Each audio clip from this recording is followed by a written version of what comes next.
जय श्रीराम। दिल्ली येथे काल परवा जे लाल किल्ल्यापाशी बॉम्बस्फोट झाले तो हल्ला एक हिंदू मंदिरावर होता, शंकराच्या मंदिरावर होता, पण एक भगवंताची कृपा म्हणून ते काही अंतरावरच तो बॉम्बस्फोट झाला। आणि जे भारतात राहून भारतातच खाऊन आणि पाकिस्तानचे गुण गातेत असे दलिंद्रे, असे जिहादी जे डॉक्टर होते, त्यांचं शिक्षण जरी मोठं झालेलं असेल पण त्यांची जी वृत्ती आहे ते जिहादीचे। या जिहाद्यांनी जे बॉम्बस्फोट घडवले म्हणजे यांचा कटस्थान कसा होता, त्याच्यात एक महिला होती, ती सुद्धा जिहादी होती। ती कॉलेज पासून त्याच्या विचारात डोक्यात नुसते विचार जिहादीचे होते, लव जिहाद असन हे असन।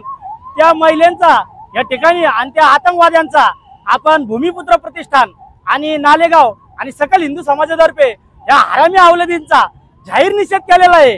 ही पिलावळीपासून आपण सावध राहिलं पाहिजे। या हिरवा पिलावळीपासून आपल्याला भारतातच धोका आहे, हे पाकिस्तानवरून आलेले नाहीये, हे किंवा बांगलादेश मधून आलेले नाही। ही अवलादी ह्या भारतातच जन्माला आलेली आहे आणि या भारतातच जन्माला येऊन या आपल्यालाच उलटतायत।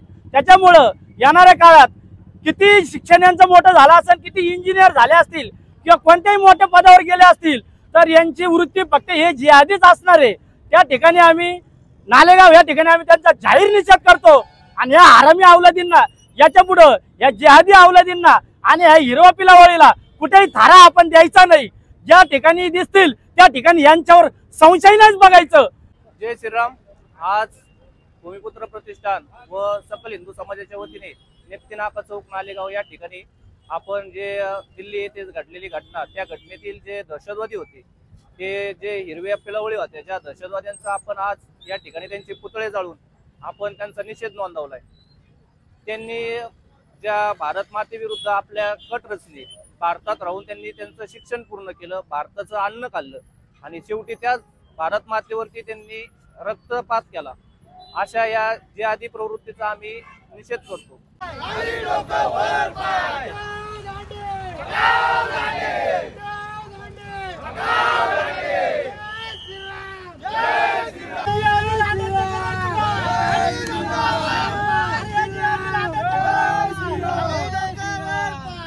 पाकिस्तानी लांड्यांचं करायचं काय?